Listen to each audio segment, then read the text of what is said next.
पहिला स्रोत आहे. पहिला चेंडू संचित सावंतच्या बॅट मधून राहतो आहे. खणखणीत षटकार 7 धावांसाठी. षटकाराच्या पद्धतीने जर पाहिले तर धावफलकामध्ये आपण पाहतोय षटकार आणि चौकार मॅजिस्ट्रेट जर पाहिले तर मॅजिस्ट्रेटमध्ये निश्चित खेळावे लागणार आहेत. 6 अंकावरती फुलटॉस चेंडू पुन्हा एकदा काव कॉर्नर क्षेत्रामध्ये चेंडू वन बाउन्स सीमा पार चौकार 4 धावांसाठी.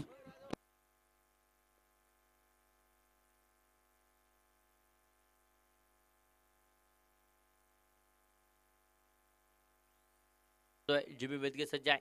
अक्रॉस दी बॅट फटका खेळलाय. चेंडूला पाठवलाय. स्क्वेअर लेग पंच चेंडू सर्व संघ आहेत. यावेळेस अक्रॉस दी बॅट पुन्हा एकदा बिग हिट केलाय. चेंडूला 7 धावांसाठी. इथे बैदल मध्ये जर पाहिले तर हे चेंडू जर मित्रांनो बैदल मध्ये संचित सावंतला टाकलं म्हणजे एम राजाच्या घरामध्ये डोकवून पाहिल्यासारखं आहे. तिथे तुम्हाला सुट्टी मिळणार नाहीये. तुम्हाला तिथे सेशन होणार.